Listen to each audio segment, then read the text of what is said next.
Welcome to the Upland Nation podcast. I'm Scott Linden, your host. So glad you could join me as we debrief the bird season.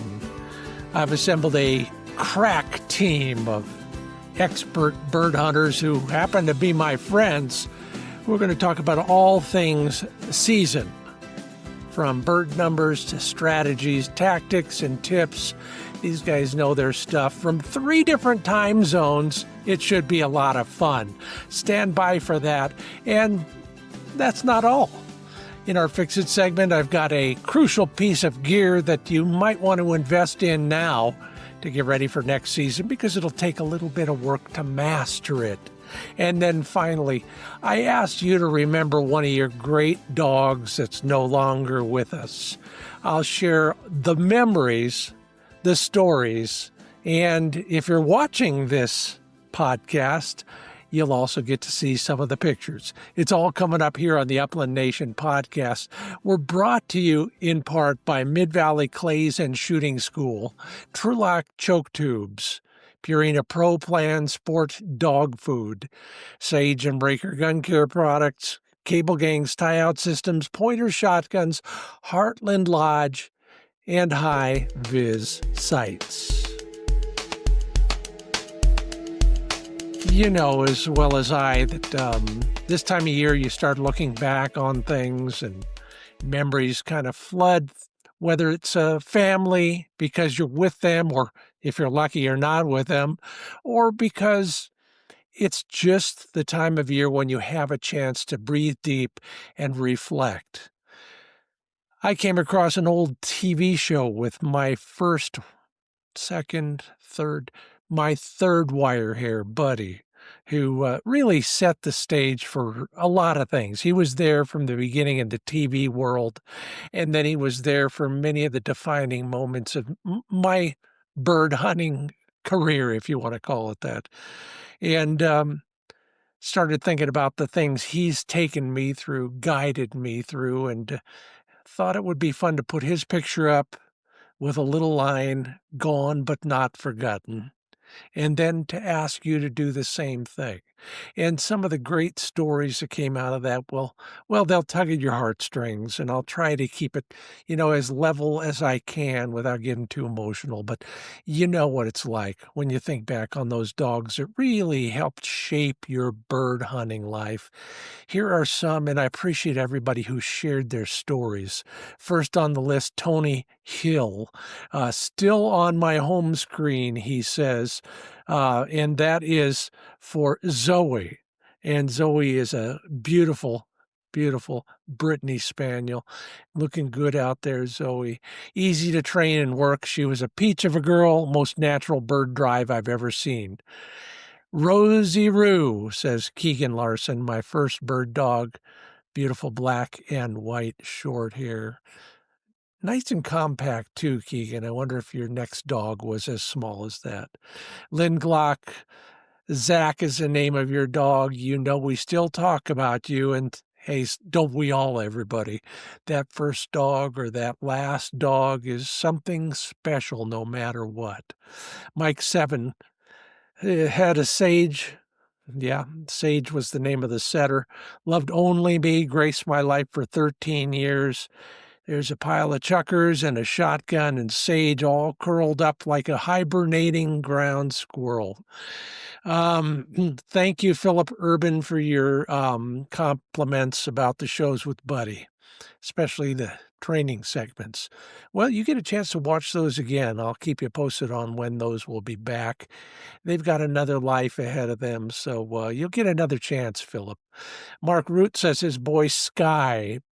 We're looking at a picture of Sky with a decoy, a good-looking taxidermy decoy or something like that. Beautiful wire hair. Thanks again, Mark, for sharing that.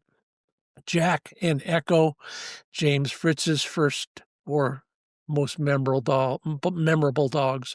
Joe Rundell, my first Brit, Misty. Jim Miller, Ruger. How many dogs that we love have been named Ruger over the years? My best 4-legged friend, Just recently lost him. Sorry to learn that, Jim. Lots of memories there, I'm sure. David Gilbertson, thank you.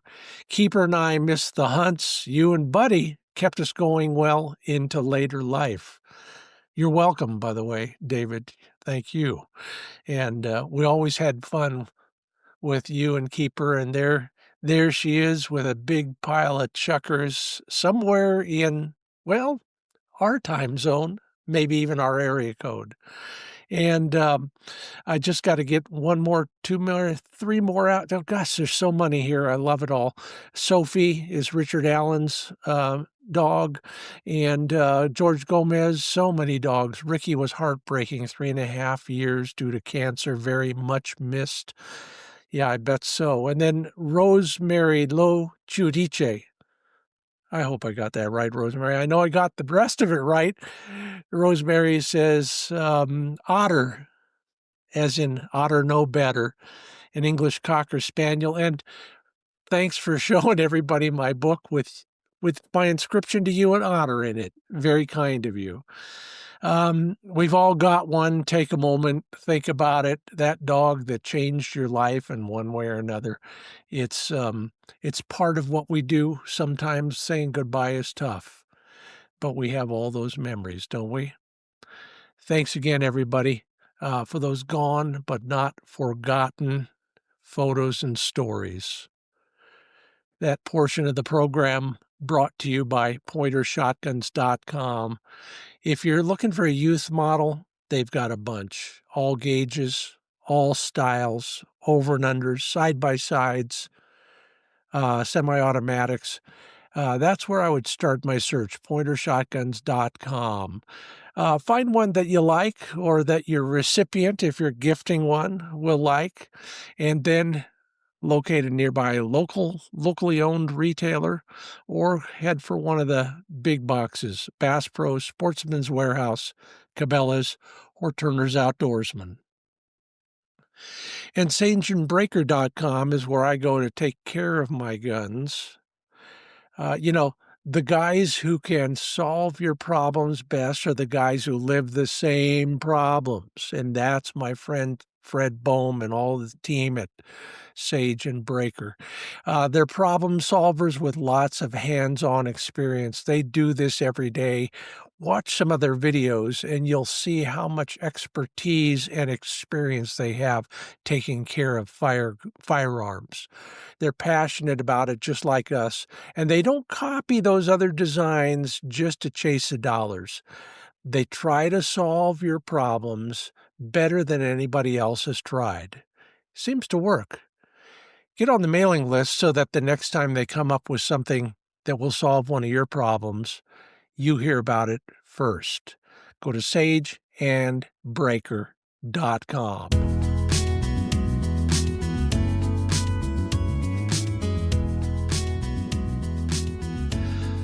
A motley crew is what some people might call this gathering, but I consider it a bunch of friends who have got lots to share with you and me. I'm jealous that I haven't seen any of them this season until right now. And I apologize to you first, Eric. We almost got it together this year. Welcome to the Upland Nation podcast. I'll go what I think is clockwise from the top. That's Eric Thompson, my good friend who we met first in Bend back in the day when we were both active in our NAVDA chapter. Jim Lillensifer is currently residing in Nebraska while he's chasing birds, but generally find him in Kansas. And then on my left, your right, I think, everybody, David Kuritzky is somewhere in the cold, wet, possibly windy Northeast, somewhere in upstate New York. David, does that sound about right? Yes, about 8 miles from Canada and 35 miles from Lake Champlain. Yeah, I can bet it's cold. So the reason I thought these three guests would be fun is they're literally from different time zones, literally chasing different kinds of birds most of the time, and they're all really good at what they do. So take out your pencils and papers, everybody, because I can guarantee you're going to learn something from every one of them. Let's just start with a quick little background. Give me the Reader's Digest version of what you do and where you are and why you do it. And again, let's just start with you, Eric. Oh, I hunt birds, and Yeah. I hunt birds because that's my lifestyle, my life, and it's the whole reason I moved to where I'm at. I'm based out of Montana now. Used to be based out of Oregon, like you said. Took some long drives, but now I'm based out of Montana. I can get anywhere within under 8 hours, it seems, and it's a happy life. And oh, because you're there, you're probably chasing, what we would call the classic Montana birds. But tell me what your primary bird species are when you're hunting out there. Because I've been really focusing on Montana for the last couple of years. I do get that classic shark tail pheasant. Occasionally, if somebody hasn't gotten a sage grouse and they want to pursue them, I will take them out. I'm really not interested in collecting another, but I'm always happy to help somebody get their first bird. And then when I get a real itch, sometimes I'll drop a little further south and kill a couple chuckers. Yeah, and yes, people, you heard that correctly. You don't have to tell us where that is, or you'll have to kill us afterwards, Eric. But you're talking about Montana chuckers, aren't you? I am. I'm talking about Montana chuckers. They were the third state I caught off my list, so Love it. still got a couple states to go. I love it. David, how about yourself? I haven't. I'm so glad you could join us because I haven't been able to catch up with you at all lately. Tell us about what you're doing out there in the Northeast and everywhere else. Because of all of us, all three of you plus me are definitely road warriors. But David, I think you're a road scholar, and that's ROAD. You've got the best looking rig of all of us. There's no doubt about it. But talk to me. I appreciate that, Scott. Yes, it's definitely not RHODE, that's for sure.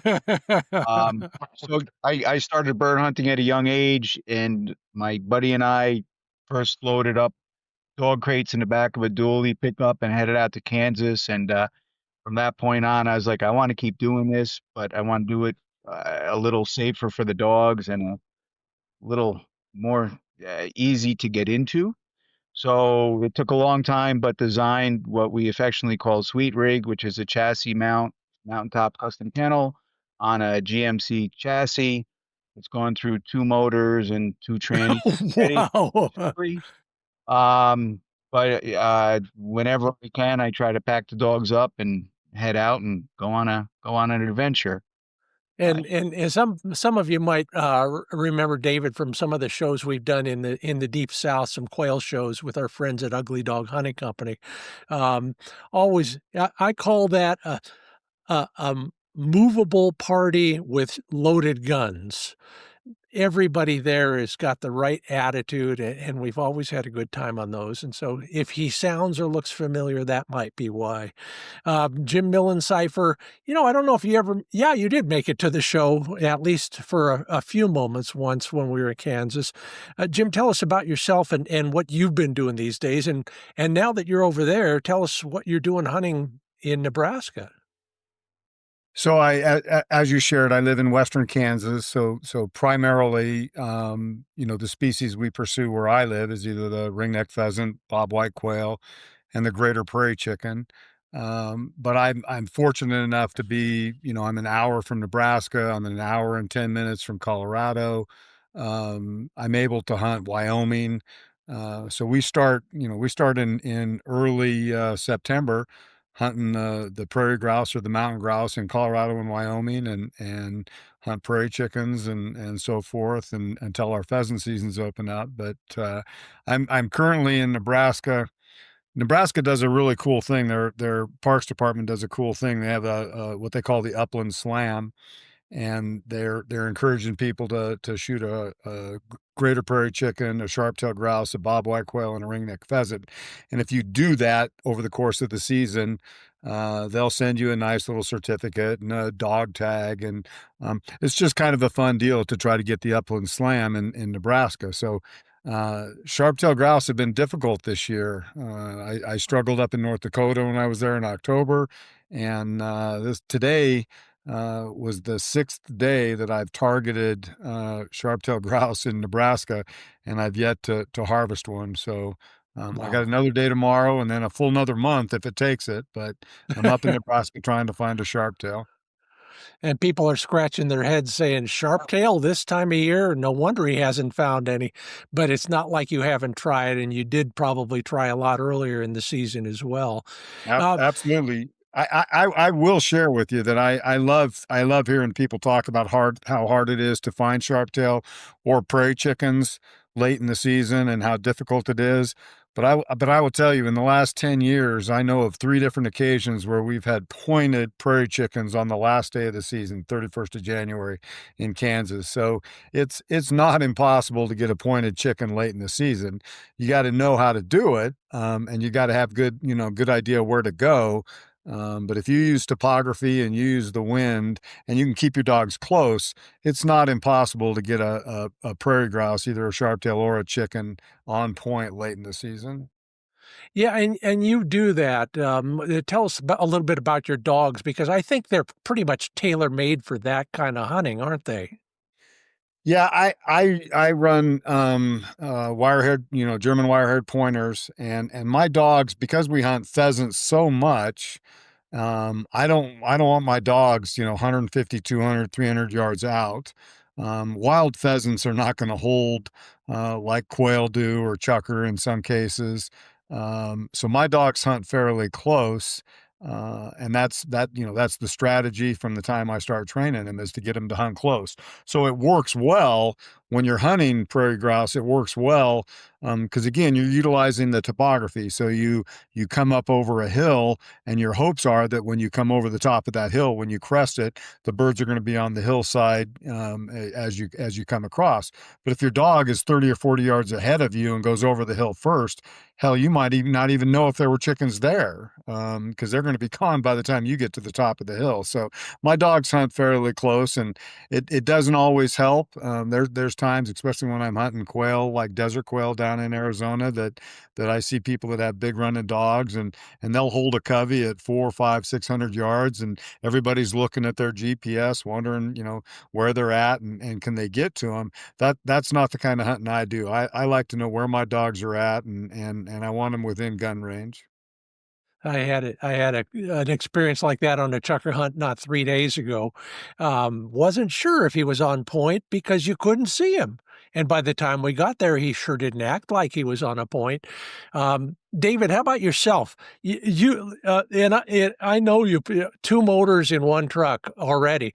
I know you put the miles on. Tell us a little bit about your season. Where were you? I want to pigeonhole you up in the Northeast, but I bet we crossed paths on an interstate somewhere in the Midwest this year. Yeah, probably started out the season in North Dakota. Joined some Navda friends from east, and we headed west. Um, Predominantly for sharptail. Pheasant was not open yet. Public access land. We did okay. I wasn't slamming shooting, but every field we encountered birds, which from a public access standpoint, never been there before. I'd say we did pretty good. To Jim's point, very realistic on the sharptails. Their heads were already up, and they were up and out at 150 yards if they could see you. They were not waiting around for anybody to walk in on them. And you were there earlier in the season, which is, they shouldn't be that jumpy this year, or I should want to they? say I don't know. It's the first time I pursued them in North Dakota. Oh, all right. I never gone there before. It's just, check maps, and yeah, this looks good. My buddy Larry, he got to choose which side of the field because we were doing mile sections, and he always seemed to get the right side of the coin, and I always seemed to get the short side of the coin until the last day, and then I got the better side of the coin, but it Yeah. was his I choice. I was hosted by somebody a few days ago, and he said, "Well, you go down the right side of that draw, I'll go down the left because they always fly to the right." until that day. But Eric, you can probably amplify what David just said, because one of the things that I've been told this year is the birds were wary, hinky from day one, and there's a theory behind that. Have you come to any conclusions, especially with the Sharpies out there? I would also throw in the word thin. They were thin You mean throughout. skinny thin, or No, thin thin on the ground. population? Yeah, Yeah. yeah, yeah. It wasn't like last year where it was raining sharp tail everywhere you turned. Yeah. This year I had to work for them. And that being said, late November, when everybody had left eastern Montana, I was over there, took 3 days off to go deer hunting, and I was pushing coveys of 25 birds, 30 birds. Wow. And it was just me and, well, me and the dogs, but it was still a great time. Got a couple sharptail, got a mule deer, everything works out. It And, sounds, but yeah. uh, I, for me, my theory on it is because we had some real bad spring weather. Yeah. As it goes, it was not a good weather year at all, but we were just so dang hot. If you ask me what my season was like, it was hot. When I saw birds best, I was cold. Every other day, it was hot. Yesterday, it was 60 degrees here. Today, it's warm. Wow. That might be a record, actually. But So, I heard that I never heard the word drought from anybody, but I heard hot a lot, short days.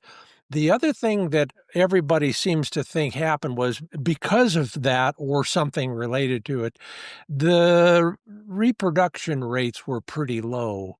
And it's been, whether it was chukars, valley quail, sharpies, or even roosters, I would agree with that, because the birds that we shot were mature birds for the most part. And they're the ones who are sticking their heads up, like you said, David. And they're the wary ones who are out there, who are still around. Anybody have any thoughts on that? Jim? My struggles this year have been with sharptail. I hunt North Dakota, Southwest North Dakota every year. And a year ago, we had a banner year on sharptail. This year, I hunted 9 days in North Dakota and shot one sharptail on the 8th day, and felt fortunate to get that. Wow. The flip side of it, though, is the roosters and the Hungarian partridge were as good as they've ever been. So I'm no biologist, but I have to believe that from a timing standpoint, there's something different in the reproductive process for a Hungarian partridge and a pheasant than a sharp-tailed grouse, because there's no reason that Huns were as good as they've ever been in my experience in Southwest North Dakota, and sharptails were very, very difficult. So I again, whether it was a timing issue or rain when the birds were young, I don't know. Um, you look at the cover. I'm here in Western Nebraska now, and I've also been in Eastern Wyoming. You look at the cover, and it's tremendous, but it's tremendous cover based on late rains. So the theory out here is that the rains didn't come early enough to support the reproductive process. And even though the cover looks great and you would think that it would be tremendous hunting, the birds just aren't here. So that's my only guess. I didn't go to Arizona this year because we all have heard the stories about the desert quail and the merns. So I didn't even make that trip. I stayed home in Kansas and took a buddy deer hunting. Our rifle deer season opens the Wednesday after Thanksgiving. And of course, Merns always opens the first Friday in December. So there's always a conflict. Am I going to hunt rifle deer in Kansas, or am I going to go hunt quail? And I always pick the quail because, I'd much rather do that. But I had a buddy from Colorado that drew a deer tag for Kansas. So I had already made the decision that I was going to take him deer hunting. And then, of course, all the stories about how tough it was. So my struggles are the sharptail, and I didn't even attempt the desert quail. But in terms of all the other species, the pheasants have been terrific. The Hungarian partridge. I shot Huns in North Dakota. I shot Huns in Wyoming. We hunted Colorado and over a 3-day period shot blue quail, bobwhites, and pheasants in Colorado. It's been a really good year, with the exception of sharptail and the desert quail. So I'm blessed. Well, don't rub it in, Jim. Um, uh, David, you're our guy. You're up there. You're ensconced in hopefully a well-heated home right now, but you're our guy for the Northeast rough grouse, and I want to know what your feeling was on how that season went for you guys up in that country, or maybe you got over to the upper Midwest as well. But how did the grouse season go for you? So grouse in New York State were about average. Yeah. They did okay. Woodcock, on the other hand, we did have pretty dry period, periods, and I think that the woodcock just totally missed uh, my part of New York. I mean, the resident birds were here, but once they shipped out, we didn't get any flights in the Adirondacks. Catskills, I hit a couple of days that were okay, not banner. But Nancy Annisfield was saying that Vermont they had fine flights. So I think it really they just if it's too hard to put their beak and get worms, they're keeping on moving. They're not stopping. It's funny. I heard the same thing from, of all places, Louisiana last week. The same things are going to affect those birds, whether they stay there or not. By the time they get way down there, they're probably stuck. But on the way, they're just, like you said, they're not going to stop if they can't get into the soil and pull up something to eat. Yeah, the other thing that I heard from the Carters up in Maine is that a lot of the grouse that they had shot were smaller birds, not much meat, not much fat. So they're and I guess they're not doing a West Nile study in Maine yet. So I don't know whether the West Nile has made it up there or not. And they certainly said that their bird counts were a lot lower this year than they were last year. Wow. That just brings to mind what used to be a pheasant mecca, Central California, and then one day it's as if somebody just scraped them all off the map, and the theory is West Nile out there as well. Again, th no studies being done because they're an invasive species. Go figure. Eric, what about yourself? Tell me, how did your season go? Oh, my season was absolutely phenomenal. And I just want to stress that the sharp tail, uh, the habitat was absolutely phenomenal out here. It was great. The birds just weren't there. You would Yeah. hunt one field and there's nothing. You'd hit that middle field, it's full of birds. You hit the next field and it all in the same little line, nothing. And that was sharp tail was a challenge, I think, across the board, as everybody says. But pheasants, huns, chuckers, it was absolutely just the best. It wasn't the best, but it was as good as last year. Let me just say that. Last year was pretty damn good. Well, Uh I'm glad to hear Minnesota that. went down the salmon, got to float down the salmon and shoot chucker. And that was just an absolute blessing because I'd never done the salmon and only had room for one dog on the boat. So of course I take Hex. She's 8 years and seasoned, and she absolutely enjoyed being a boat dog for the first time. And I enjoyed getting out and catching steelhead and shooting birds. It was just that's how my season went. I don't tell you how good my season was. I got to go down this lake and catch, say it, steelhead and shoot chuckers. Attention, other chucker steelhead guides. It sounds like Eric could write your new brochure pretty easily.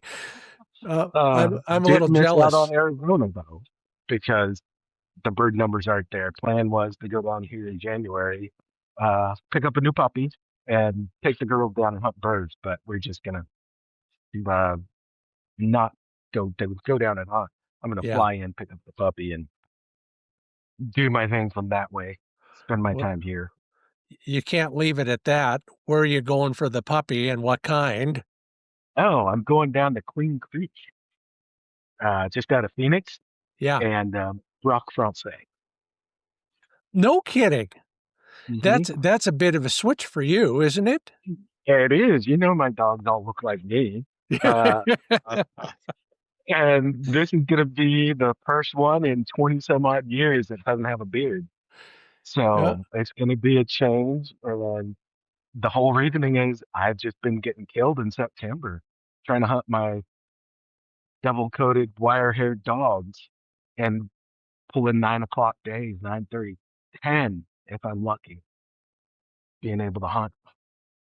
Do you think you'll get another hour out of a day like that with a short-haired dog? I think I can probably make it until at least lunch break and There you start a go. little earlier in the afternoon. I love it. Just curious now, there's a lot of short-haired breeds out there, and there's a guy on this screen that really likes some of those. Um, but we won't hold that against you, David. But why a Brock Francais? I wanted something a little, well, of course, uh, single coated, but I also wanted something a little smaller, a little Yeah, lighter. yeah. And I wanted her to just be able to cruise across the prairie with me and in that hot weather. So yeah, I think that's going to be a good addition. Both girls run about during hunting season, they'll drop down to 50, but we maintain 50 to 55 pounds and fight and weight. And this one should probably come in somewhere around 30. Her Oh mom's yeah, about 30. yeah. They're very. I don't want to use the term, but I will because I can't come up with another one. Delicate. I They're think it's like dainty. They're very dainty. even better. Yeah. David, what are you running these days? What's your string look like?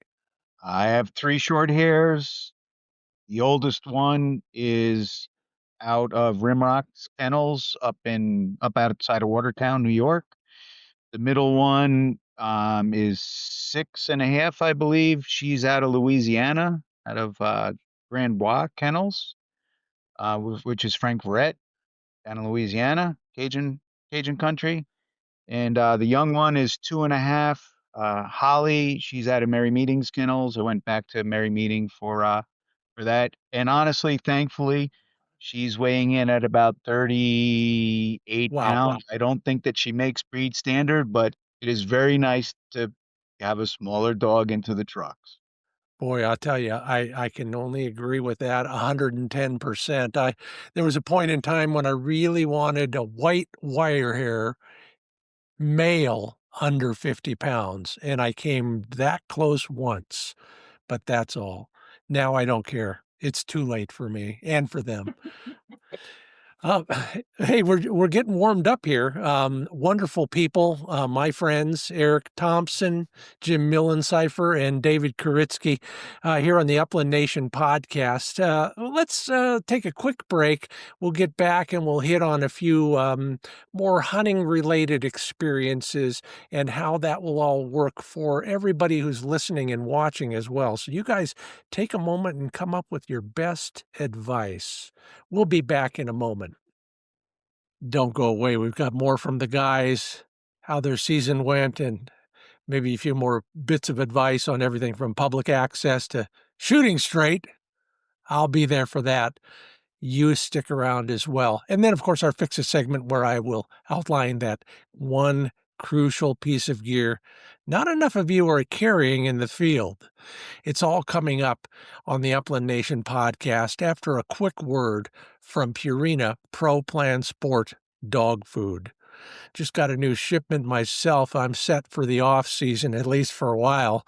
You never know around here.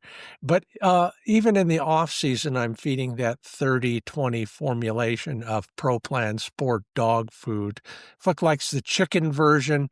There's a number of other formulations you might take a look at. And remember that talk I had with Dr. Ruth Ann Lobos about some of the newer formulations for older dogs or dogs with stomach issues of one sort or another. Learn about the science behind all of those, the innovation there, and the nutrition that is uppermost in their minds when they're developing these formulations. Go to ProPlansport.com and shoot straighter with the twist of your wrist. by changing out those factory choke tubes for some True-Lock chokes. Now, a lot of us have no idea what's in the business end of our shotgun. If we haven't figured out what kind of chokes, let alone what constrictions they are, now is the time to do that. If you go to truelockchokes.com, they'll have a chart that will help you with that. Just make sure that you unload your gun, look at the ends of your choke tubes, see what kind of marks they have, and match them up in the choke identification tool at truelockchokes.com. Then, when you're ready to order, it's never been easier. Again, go to truelockchokes.com, chase down the brand of shotgun, the gauge, the model number, and they'll tell you what choke tubes they have available for you. And remember, everybody, if you want those flush chokes for your classic side-by-side and they don't show on that list, Scott Truelock will make them for you at no extra charge. Learn more about why I use True-Lock chokes. Go to truelockchokes.com.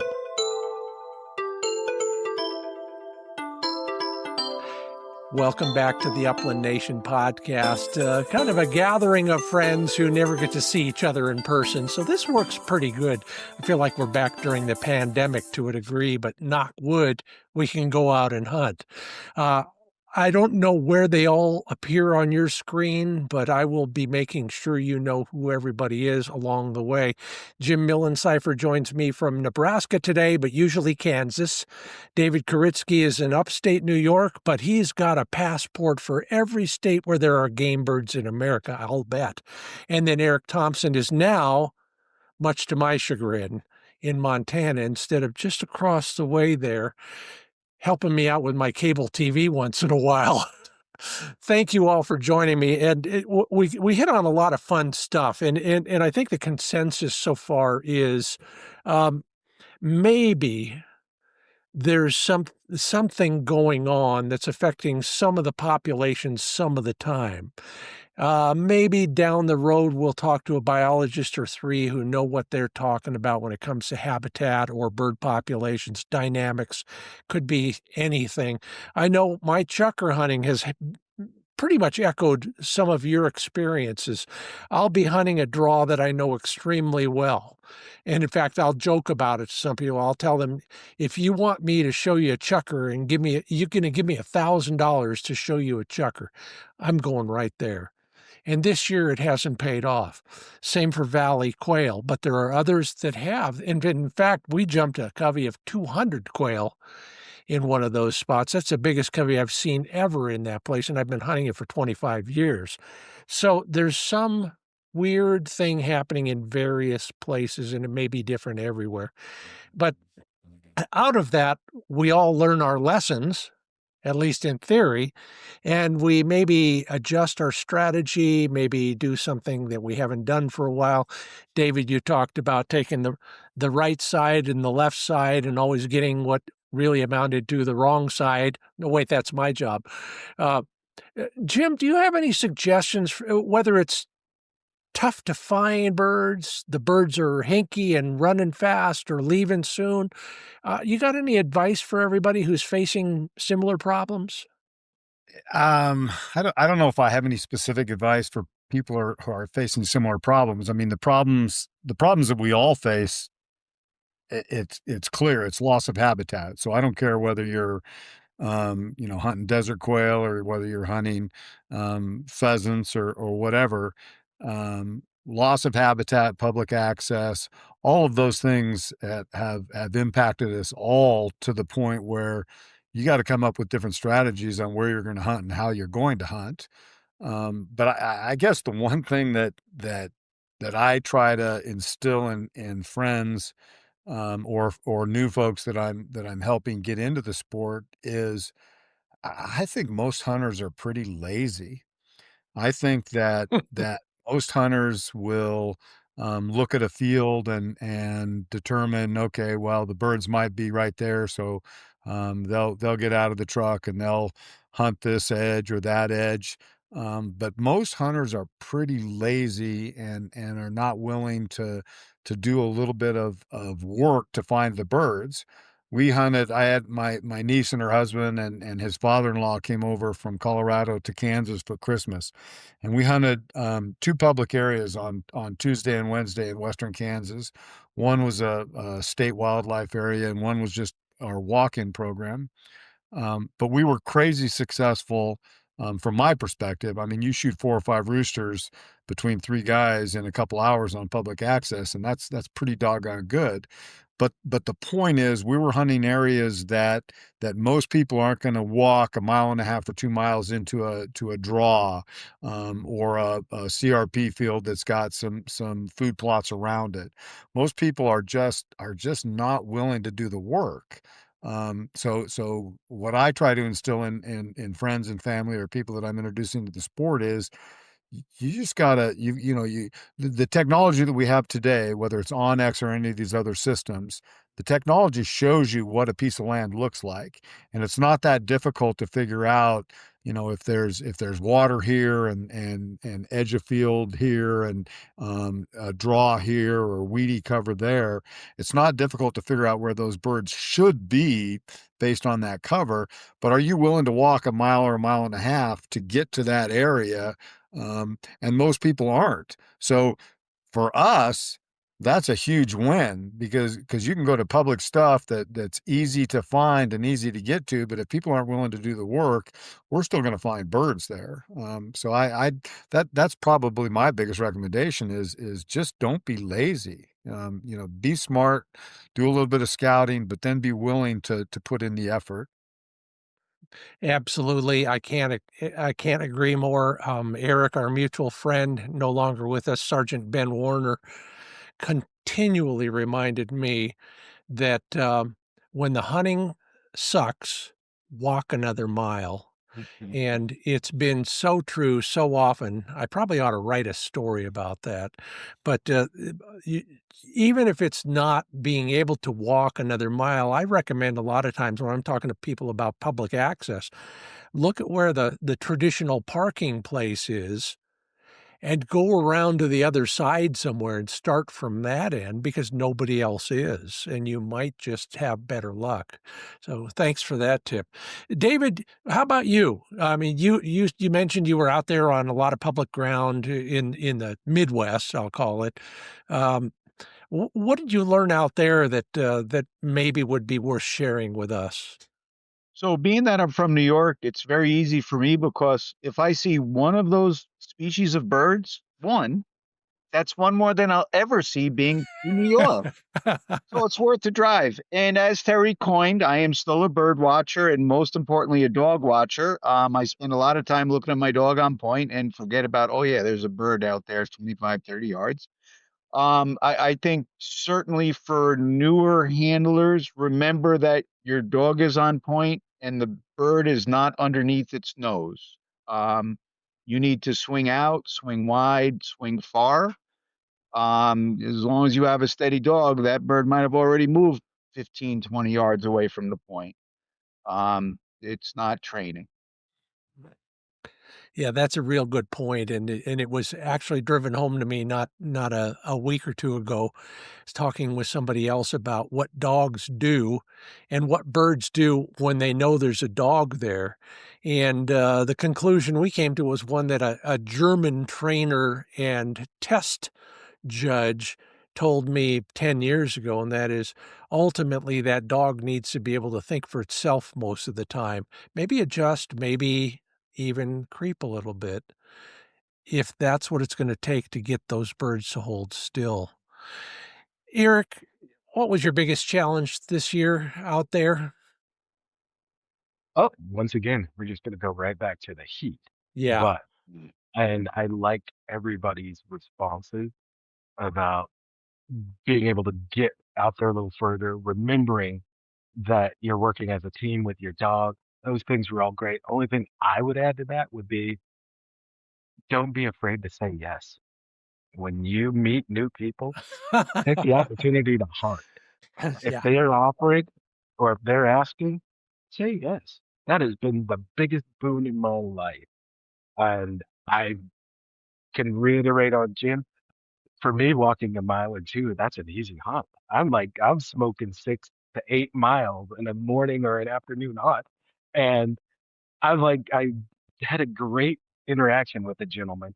I had parked miles down the road, me and the dog, me and the girls. We'd put up some shark tail, got a rooster that they were tracking that turned into a porcupine. That's a whole nother adventure. Rooster flushes while I'm pulling porcupine quills and circle around, jump some ducks, get over there, get back on the rooster, and Hex makes a beautiful point. I'm trying to get across the ditch. Rooster flushes, I just, all these great things. And then I'm just having this great time. I'm swinging back. We're about 3, 4 miles from the truck at this point.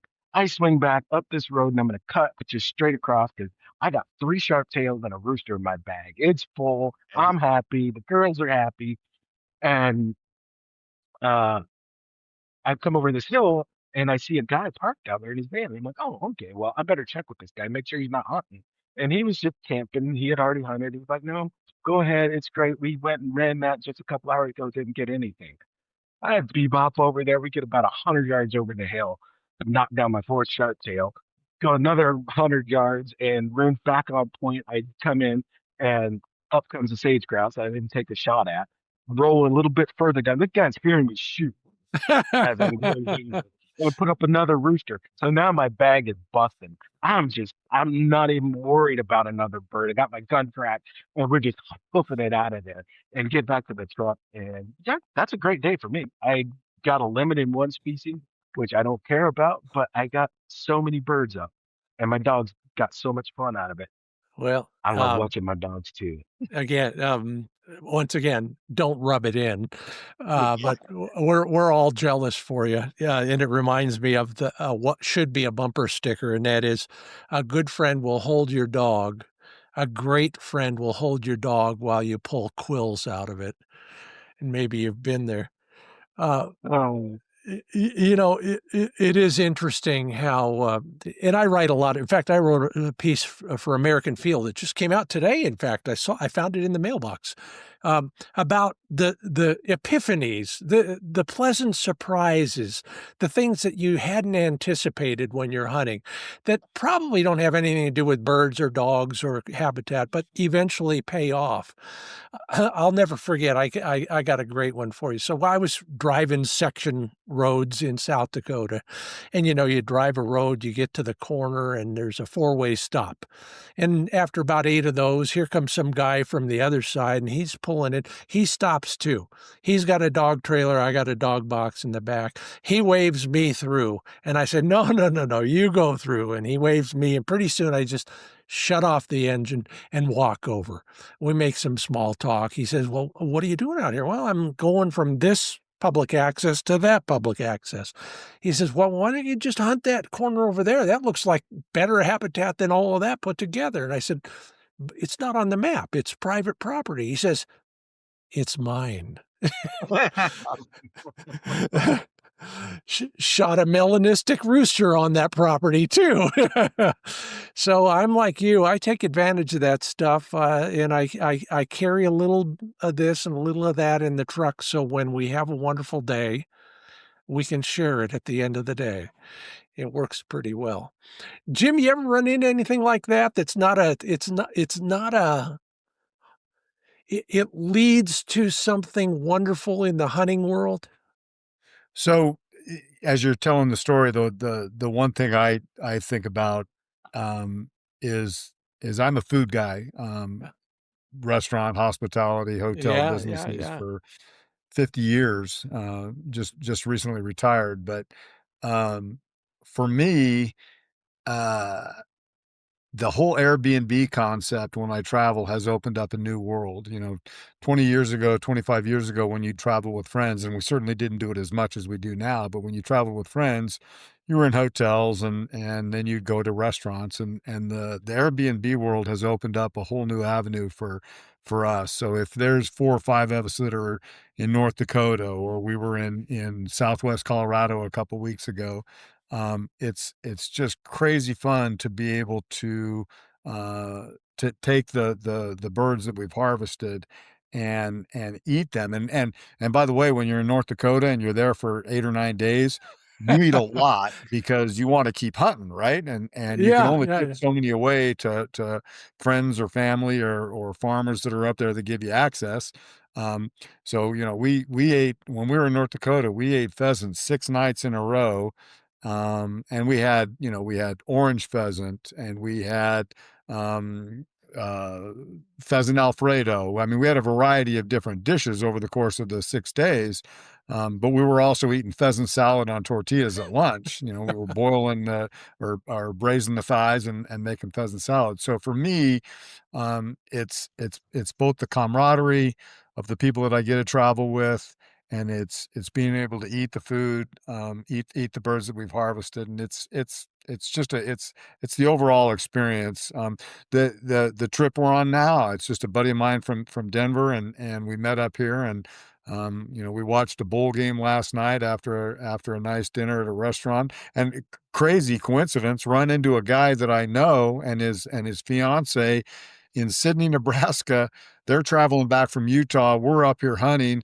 We ran into him at the Applebee's. We ended up hunting for 3 hours this morning, all of us together. So those are the things for me that mean the most. And don't get me wrong, I love to hunt.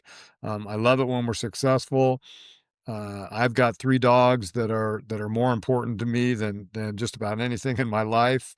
I think dogs are way better than people. That's my deal. Um, but at the end of the day, it's the whole thing is what makes it for us. I love it. And David, you probably have had an experience or two. You cover so many miles, but I don't want to belabor that.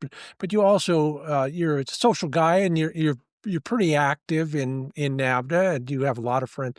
What was the highlight of your season? Was it social? Was it dog work? Was it maybe something else? Well, certainly the ongoing education that rough grouse provide, a young dog, means a lot. But certainly the camaraderie, and to Jim's point, the Airbnb, we don't have to take 3 hotel rooms, and if somebody happened to bring a propane tank and a grill inside one of the hotel rooms and set up a bar in another one, it's might just happen. Cooking pheasant with the Madeira sauce, on the back of the tailgate, stuff like that. So the Airbnb certainly make that a lot easier. The hard part about Airbnb is that you've made a commitment to an area, and if that area is a dud, you got a dud. Yeah. Yeah, that's why I like my travel trailer, and most of the places we go, there are no lodging options out there. It works pretty well. And we'll do a lot of the same thing more and more depending on who it's with. I'm pretty simple when it comes to that stuff. Luckily, most of the guys I hunt with are not. And so I am the beneficiary most of the time. By the way, I had some pheasant Madeira not 2 weeks ago. I got to do that again sometime. Thanks for the reminder, David. We're getting close to what I'd like to close this all up, and I'd talk all day, but I know you guys have other things to do. And Jim, I'm particularly jealous of you because you're out there ready to go hunting again tomorrow. But if we could. Kind of put yourself in our listeners and our viewers' shoes, and give them maybe one bit of dog handling or bird hunting advice that you don't think they've heard before that could help them on their next trip, what would it be? Let's start with you, Eric. Yeah, trust your dog. Yeah? They know their business. Yeah. I know mine, they know theirs. As you spoke to earlier about having that staunch, steady dog or that dog that works wild birds. I will be training my new puppy in NAVDA. We'll be taking her through the testing. But my dogs, that at the end of the day, I like for them to be wild bird dogs and know how to manage the birds for me until I can get there because every year I get a little fatter and a little older. So it takes me a little longer. You're still outrunning all of us, even with that full game bag. I don't want to hear about it. Jim, how about you? You're taking you're taking. I know as long as I've known you, you've taken out a lot of newbies, a lot of less experienced people. What do you think you would leave us with if you were giving us a little bit of advice? Pass it on. You know, uh, I'm 65. I know that as long as I'm, able to walk 8 or 10 miles a day physically, that I'll have access to good wild birds, whether I'm hunting, blue grouse or rough grouse in Wyoming or ptarmigan in Colorado, or pheasant and quail in Kansas. I know that I'm going to have access to being able to do that for the rest of my life because I've only got, hopefully, maybe 15 or 20 more years, I'm hoping. But if I were 20 or 25 years old, I'd be scared to death about the opportunities. When somebody, if somebody were 25 years old and they're looking at me, that's 40 years, right? Well, I don't know what this is going to look like in 40 years.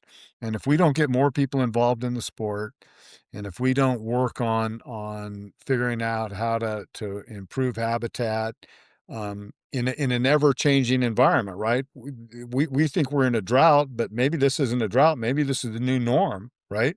So if we can't figure out a way to increase public access and have wild animals and birds in wild places, then hunting's going to die. So it's not going to impact me. I'm going to have as much opportunity as I want. But if we don't get more people involved in the sport, get more interest, get more dollars, whether it's through Pittman Robinson or licenses, et cetera, if we don't get more people involved in PF or QF or Ducks Unlimited or Delta Waterfowl, whatever your niche is, if we don't get more people involved, this sport's going to die, and that scares me for future generations. I'm selfish. I'm have lots of opportunities as long as I'm going to be able to. I know it'll exist, but I feel bad for people coming along. So get more people involved, and it's going to help the sport. Well, that's a great 30,000-foot level view of what we need to do on a macro basis. Um, David, we've just come down out of the rarefied air of Jim's thoughts. What would you tell people to help them become a better hunter or dog handler? Uh, I think it would be, don't be afraid to go. Um, we're a very mobile, thankfully, society. You have the ability to grab your dog and, spend a day and a half, 2 days in the car and end up somewhere totally different, hunting species that are totally new to you. Read some books, read, YouTube, look at your podcast, you interview great people, and learn from them and then go. And to Eric's point, your dogs will figure it out pretty quick, even if you don't. I like that. Okay, last question. Real quick, everybody. Think about this. Go through your vest and your pockets. Of all the things in there, what is the most important thing that you carry into the field that maybe we don't? Eric? Oh, wow. Uh, I'm pretty minimal, but Yeah, all I can think of right off the top of my head is a little just emergency pack because yeah. of snaps for me and the dogs. Because there's been some times where I've been with people who've lost energy, and it saved them more than it saved me and the dogs. Yeah, I like that. In fact, you know what I found today in another piece of gear? I found some little honey packets for those dogs who have a little bit of a blood sugar problem. Now they're in the vest again. Jim, how about you? I have a pair of hemostats that are on a shoelace that are on, tied to my vest. We hunt, whether it's pheasants and quail, and you're dealing with goat heads or grassy sandburs, or today, pulling cactus out of feet. I carry a little pair of hemostats, I use them just about every time I'm hunting. David, you've got the biggest truck of the four of us. what's in there that goes into your vest? Well, I hope everybody carries a compass, but beside that, I carry Quick Clot. Just because if the dog gets ripped open or if I get ripped open, throw Quick Clot on it and you possibly could save the dog's life. Yeah. And that's a lot of things that Quick Clot's not in a lot of first aid kits. It's like you got to buy it as an add-on. Um, and yeah, certainly hemostats, porcupines there are even porcupines in Oklahoma. I've met them. Well, I can't add anything to that list. All of those things are great, and they're forehead slappers. Thanks for, especially that Quick Clot. You're right, David. It's not in the kits. You could buy the best store-bought first aid kit. It's not in there. So, think about that, everybody, as well. And I will. For sure. I carry the gauze version. You guys, this has been wonderful. We're learning the technology as we go, but hey, look at us. We all connected. Thank you all so much for helping out, pitching in. If you got a little bit of season left, more power to you. Maybe I'll see you out there. Thanks to all of you for being a part of the Upland Nation podcast. Thank you, Scott. Thanks a lot. Thank you. Appreciate it. Nice Yep. to meet you guys. Thanks for having us on. Nice to meet you guys too. And we've just got a little bit more to cover because I promised you one more piece of gear that I think is crucial. So we'll cover that in our Fix It segment. And that will be coming up right after a quick word from our sponsors. First, Mid-Valley Clays and Shooting School. I've been talking a lot about the fact that if you're looking for a hard-to-find Browning model, Dave Fiedler has one. Yes, they're a clay target shooting facility. They're a shooting school, but they've also, because Dave is an avid hunter and an avid shooter, they've got a heck of an inventory, especially of Browning models. So consider your shopping options when you're looking for small gauge or a hard-to-find model. Dave's helping one of the Rough Grouse Society chapters with a hard-to-find model right now in the Browning world. All of those things are made a little easier when you have somebody who understands what we're looking for as hunters, and he can help you with that. Call him, get the number at midvalleyclays.com, call Dave, tell him I sent you, and then start the discussion with, here's what I want to accomplish in the way of shooting or hunting. Here's what I hunt, here's where I go, here's what kind of dogs I have, that sort of thing. Those are the keys to going in the right general direction when you're shopping for a new shotgun. Browning, midvalleyclays.com, Dave Fiedler, your shotgun guru. Tell him I sent you. Well, I was reminded again by Pro Guide Tim Linehan of a piece of gear that only comes in handy when you don't have it, and that's a whistle. I know. It's probably in the same category as a beeper collar or a bell on the dog's collar. Sometimes they're a little bit much. But for Tim, he's hunting where there's wolves and grizzlies. With me, it's rattlesnakes and cougars. With you, it could be a mother moose with a cow to defend. A mother moose with a calf to defend it. Whatever it is, there are times when you need to call your dog back to you as soon as possible, and he may be too far away for you to hear your yelling. Invest in a good whistle. I like the Roy Gagne model. That's the orange one. You know what it looks like. We'll take it from this former college marching band instructor. You want a whistle that can be heard across the field and outside the stadium. Get yourself a Roy Gagne model whistle. Anything will do, but carry one just in case. And train your dog in advance before you really need it to call him back to you. Whew. What can I say, guys? Eric Thompson, Jim Lillensifer, David Kuritzky. I wish we could have hunted together this season. This was almost as good. Thank you so much for being part of the Upland Nation podcast.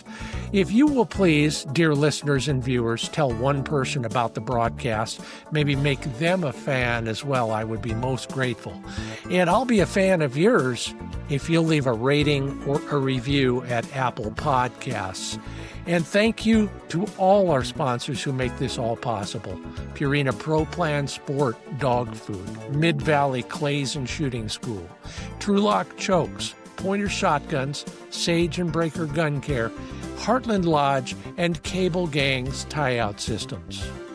Plenty more to talk about on the social pages and at findbirdhuntingspots.com. Until next time, thanks for watching or listening. I'm Scott Linden with the Upland Nation Podcast.